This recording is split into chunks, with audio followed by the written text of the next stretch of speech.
दोस्तों नमस्कार। 4 PM गुजरात और दस्तक में आप सबका बहुत बहुत स्वागत है। मैं हूं आपका दोस्त मयूर जानी। मैंने अब कल रात को भी जो मेरा 9:15 बजे का कार्यक्रम होता है वो थोड़ा कल लेट हुआ था, तो कुछ 9:30 के आसपास वो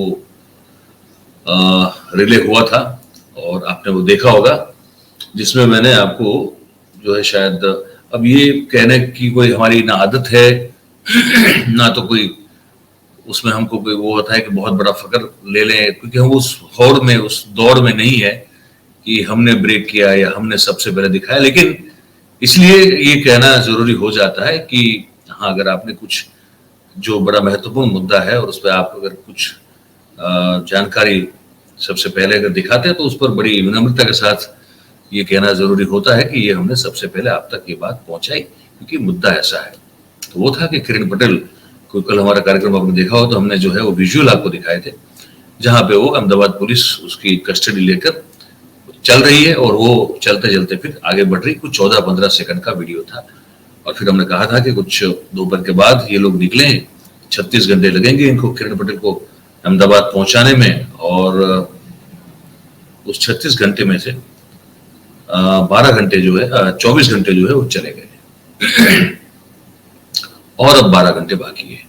उस हिसाब से अगर देखा जाए तो अर्ली मॉर्निंग सुबह, मतलब कि समझ लीजिए कि शनिवार की सुबह के 4 से 5 बजे के बीच में वो अहमदाबाद पहुंचना चाहिए। और आप अगर वो दृश्य भी देखें तो मैं एक बार फिर से दिखा दूं आपको। मेरे पास तो ऑब्वियसली पड़े होंगे क्योंकि मैंने संभाल के रखे हुए हैं, जो मैंने कल आपको दिखाए थे वो दृश्य।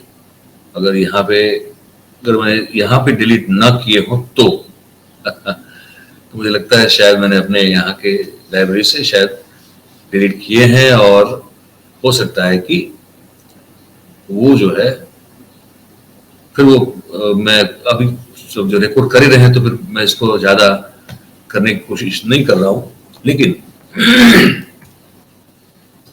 अगर अभी भी दिखा पाऊं तो मैं कोशिश करूंगा कि मैं आपको दिखा दूं। पर देख खैर वो तो है, ठीक है। पर हम जो बात कर रहे हैं वो बात जारी रखें हम लोग कि अब वो 4, 4:15 सुबह शनिवार सुबह, या तो आप समझ लीजिए कि 5 पे आसपास पहुंच जाएगी। इसमें कुछ खबर हमको ऐसी मिल रही है, अब वो सूत्रों के हवाले से है। वो खबर है कि उनको उदयपुर के रास्ते जो है लाया जाएगा, आबू रोड से नहीं लाया जाएगा। तो भीलवाड़ा से जो उदयपुर का रास्ता पड़ता है वहां से उनको लाया जाएगा, और फिर ये बताया जा रहा है कि कुछ गुजरात की जो सीमा है उस सीमा में जो एंटर होंगे उससे पहले रात को ही कुछ 3 से 4 बड़े लोग जो हैं उनको पुलिस की कस्टडी में शायद मिल सकते हैं। उस समय पुलिस हो सकता है कि खाना खा रही होगी, चाय पी रही होगी। इतनी लंबी सफर में लोग चाय पानी तो पीते ही हैं, ये कुछ भी हो सकता है। ये हमको बताया जा रहा है कुछ लोग मिलेंगे इससे पहले कि वो जज के समक्ष प्रस्तुत किए जाएं, और इससे पहले कि उनको ऑफिशियल रिमांड मिले, और कुछ रिमांड में जो ऑफिशियली जो कुछ भी बताएं, इस सबसे पहले ये कहा जा रहा है कि शायद वो जो हैं वो कुछ लोग उनको मिलने के लिए कोशिश करेंगे। अब मैं कोशिश करूंगा मैं भी कि अगर हो सके तो, अब कोशिश में हूं कि रात को मैं भी कुछ यहाँ से सफर करके निकलूं उस तरफ। सफल हो पाऊंगा नहीं हो पाऊंगा हमको मालूम नहीं है। आप ये दृश्य देख सकते हैं जो हमने कल रात को सबसे पहले दिखाए थे, अभी भी हम आपको दिखा सकते हैं। इसमें देखिए जैसे कैमरा शुरू होता है तो जैसे फिल्म का शूटिंग होता है ना, कि फिल्म का शूटिंग होता है तो इसमें जब डायरेक्टर एक्शन बोलता है तो एक्टर जो है वो एक्टिंग शुरू करता है।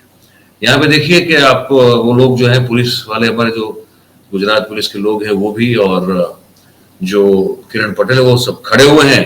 अब कोई कह रहा है कि एक्शन, तो फिर उसके बाद वो अचानक चलना शुरू करते हैं और फिर तब तक चलते रहते हैं जब तक उनको वो कैमरे से क्रॉस करके उसको पार करके नहीं चले जाते हैं। देखा, फिर से एक बार देख लीजिए इसको आप। यहाँ वैसे उस तरह से चल रहे हैं कि ठीक से, अब देखो आप चलना शुरू किया, अब किसी ने कहा होगा चलो भाई हमने वीडियो शूट करना शुरू कर दिया, आप चलना शुरू कीजिए, चलना शुरू कर दिए और फिर चलते चलते जो है वो वहां तक पहुंचे और इतना धीमा चल रहे कि ठीक से उनको वो दिखा सके, उस कैमरे में कैद कर सके। ये बात तो हो गई। और हमने कहा कि खबर हमको मिली है कि कुछ बड़े लोग मिलने की कोशिश कर सकते हैं।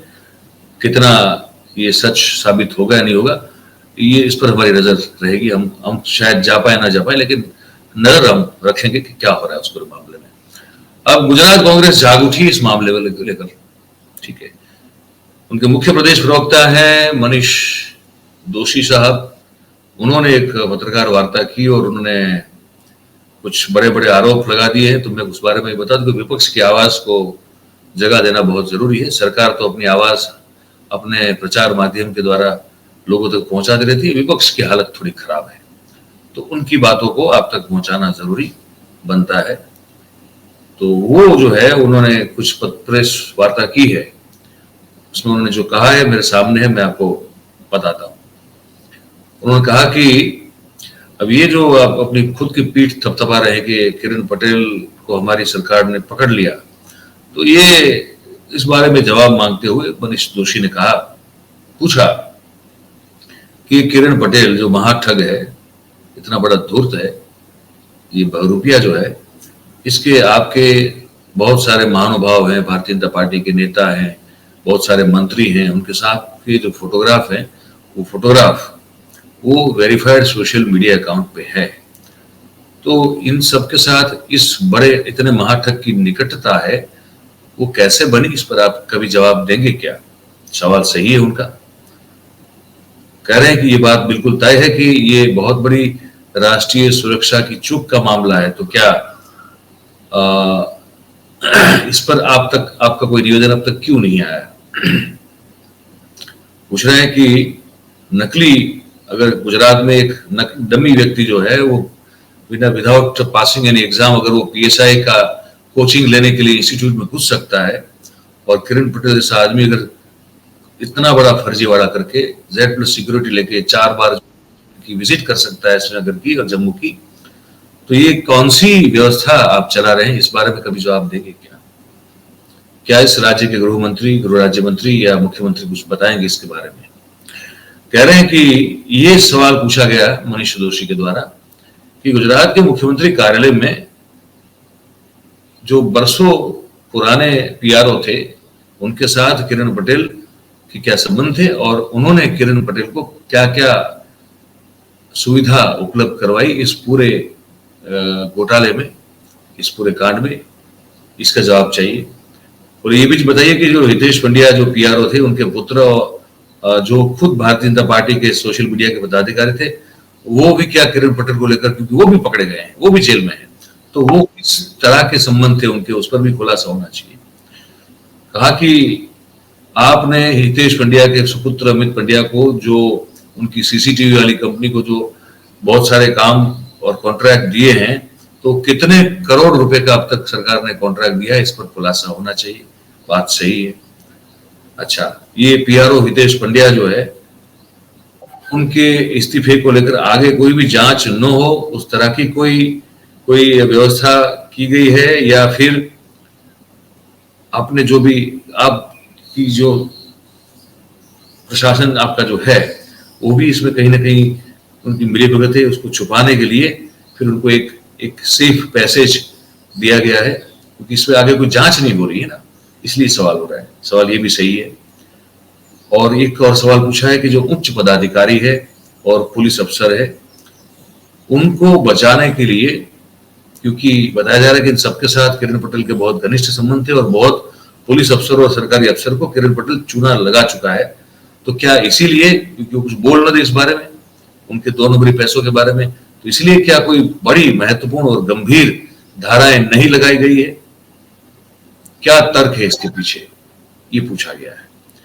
और भी पूछा गया है कि ये किरण पटेल को सुरक्षा एजेंसियों के अफसर कैसे पहचान नहीं पाए, कैसे इतना बड़ा फर्जीवाड़ा चलता रहा, इसका कोई तो खुलासा होना चाहिए। कि फिर ऐसी कोई क्या, फिर ऐसी कोई व्यवस्था या एक ऐसा एक षड्यंत्र रचा गया था कि ये जो वहां के पदाधिकारी और उच्च अधिकारी थे वो किरण पटेल के झांसे में आ जाए? क्या ऐसा कोई गुप्त मदद या आयोजन था क्या कोई? ये भी है। और हितेश पंड्या के द्वारा स्थापित नेशन फर्स्ट संस्था और किरण पटेल की राष्ट्र प्रथम संस्था के बीच में क्या संबंध है? उन संस्थाओं में डोनेशन जो आए वो कहां से आए, इसका भी खुलासा होना चाहिए। किरण पटेल ने उनकी जो राष्ट्र प्रथम संस्था है उसके जरिए G20 की एक बैठक का आयोजन किया था और वहां उच्च अफसरों के फोटोग्राफ के साथ, आपको बता दें कि जो आमंत्रण पत्रिका जो बनाई थी और उसको जो उसका वितरण भी किया था। और इसके लिए क्या किरण पटेल ने इस तरह का इन्विटेशन बनाने में और इस तरह का एक कार्यक्रम करने में G20 का नाम का दुरुपयोग करते हुए ये सब किया, तो क्या प्रधानमंत्री कार्यालय, केंद्र सरकार, विदेश मंत्रालय या जो भी संबंधित संलग्न जो विभाग और जो वर्टिकल्स होते हैं, क्या उनकी कोई परमिशन ली थी? ये सवाल पूछा है। क्या उसको दी गई थी परमिशन कोई? फिर यह है कि थोड़ा पॉलिटिकल होते हुए कहा कि भाई लाखों रुपए का, करोड़ों रुपए का जब दारू पकड़ती है सरकार, ड्रग्स पकड़ती है, तो अपनी फीट खुद थपथपाती है, ठीक है। लेकिन जो गैर कानूनी तौर से ये ड्रग्स और ये दारू इतना बड़ी मात्रा में यहाँ पे घुस रहा है, उसकी जिम्मेदारी लेने से सरकार क्यों कतराती है? सवाल ये भी सही है।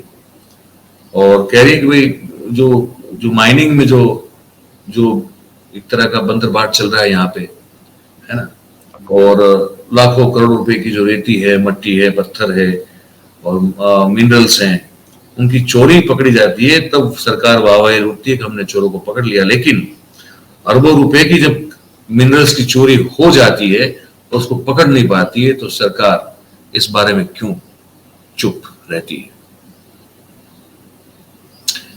सरकार तो चुप रहती है, लेकिन आप चुप मत रहिएगा।